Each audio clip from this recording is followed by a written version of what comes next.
السلام عليكم ومرحبا بكم. اليوم معنا مترشح مهدي من مدينة المحمدية. بعد ما جا المرة الأولى عندنا، بعد ما جاتو فيه الضحك ديالو، فاليوم توصل بالتسريع ديالو، وإن شاء الله بإذن الله هذا الأسبوع هذا غيدخل الدوسي ديالو القنصلية إن شاء الله بإذن الله تعالى باش يطبعوا عليه الفيزا ديالو. فسي مهدي مرحبا بك الله يحفظك مرة حمزة. ثانية. الله يكبر بك، الله شرف لي يحفظك. نكون متواجد عند مرحبا السونتر ديالكم. مرحبا. بالنسبة للسي مهدي فهو يعني حصل على بلاصه في ان شاء الله ديال شهر 6. فالقضيه ديال شهر 6 كنا هضرنا عليها بزاف، وكانوا بزاف ديال الناس زعما اللي قالوا بانه يعني شهر 6 يعني ما كاينش مثلا او منعدم، ولكن شهر 6 كاين وحنا خدمنا عليه. والسي مهدي كان بين الشباب اللي واثق يعني في الخدمات ديالنا وتوكل على الله، والامور ديال الحمد لله مشات مزيان. حتى هو بدورو غايقول لكم بانه زعما كيفاش جاك شهر 6 ملي سمعتي بيه ديال شهر 6 قايمين.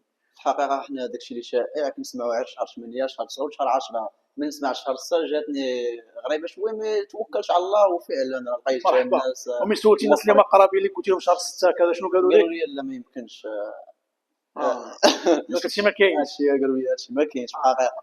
دابا مهدي وكان تيدير هو بالكلام ديال هذوك الناس، كان ربما نقدروا نقولوا هذا العام هذا مشى ليه، وحيت فعلا كان غيمشي لك هذا العام هذا قيمه ديال لان البلايص يعني عامرين. ولكن الحمد لله يعني هو خدا قرار ديالو، قرار شخصي، وثق في الخدمات ديالنا الحمد لله، والامور ديالو تيسرات.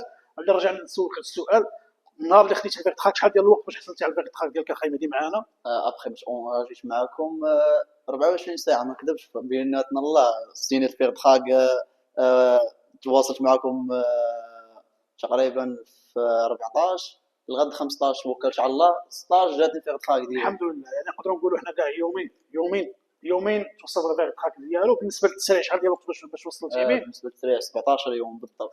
19 يوم ديال التسريع، لان التسريع كيختلف على حسب كل الولاية والمدينه. بالنسبه لي هو يعني 17 يوم. 17 يوم يعني كي جاتك المده تقريبا ديال ما نهضروش على الفيغ تراك، حيت هذيك 48 ساعه هذيك راه بصراحه هذيك راه في شكل هذيك، فهمت. حنا غنروح على التسريع، المده هي مزيانه يعني ما تعطلناش عليك في الاجراءات. 2 سيمانات مخيره، دونك كاين اللي كيتعطل عليه حتى شهر شهرين، انت جاتك 16 يوم راه الحمد لله. بالنسبه اخي مهدي للدراري او البنات اللي هما عندهم الدوسي ديالهم واجد، شنو كتقترح عليهم بالنسبه للسيرفيس ديالنا حنايا؟ يعني شوف هذا ديال الحق في الحقيقه كذوب على الله حرام، حتى ضروري ما كيكونوش تخوفات في البدايه، مي توكل على الله. بغيتي تدير غاره توكل على الله، وانا بحد ذاتي توكلت على الله وثقت في هاد الناس والحمد لله راه ما خيبونيش، وتقدر لنا الغاره داكشي كما بغينا. واللي بغيت اونغاجا راه مرحبا به، الناس راه معقولين وراه السيرفيس ديالهم سي تري تري جونتي.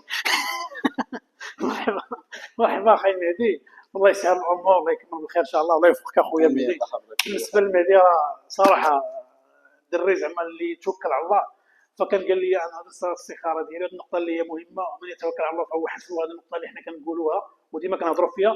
واحد النقطه اخرى مهمه مهدي، النهار اللي صنع الفيغ تراك ديالو عيط لشي ناس كانوا كيقولوا ليه قال لا وعندك وهذه، وكنا عندنا اصدقاء ديالنا، عندنا علاقات ديالنا في السفاره مثلا، والهضره دي ما كايناش ما كاينش. بالنسبه للناس يعني اللي هما كيشدوا لي كونديدا وكيعمروا لهم بالهم، حنا بغينا نقول لهم داك الجهد اللي نتوما كديروا مع لي كونديدا باش كتبغيو يعني تبلوكيهم مثلا، لان فيما علاش غتبلوكيو راه باين، فهمت. حنا بلا ما غادي نقولوا حاولوا ديروه في الخدمه، عطيو واحد الكواليتي تكون في الخدمه اللي غتكون مزيانه، عطيو سيرفيس اللي غيكون مزيان. فعوض ما انكم تضيعوا الجهد في الهضره الخاويه، عطيو سيرفيس خدموا على راسكم، عطيو سيرفيس اللي هو مزيان. اليوم قلتوا شكيتوا في مهدي يعني في السيرفيس مثلا وفي التسريع بانه راه ما كاينش، وهذا الشيء مثلا بانه ما كاينش وكذا الى غير ذلك. اليوم الحمد لله هو جا التسريع ديالو، وهو وحدنا معنا، وزعما اش غادي نقولوا، الله يهديهم وصافي. هادشي اللي كاين. داكشي اللي كاين. تبارك الله عليك اخي مهدي، الله يسهل الامور ان شاء الله. تبارك الله عليك.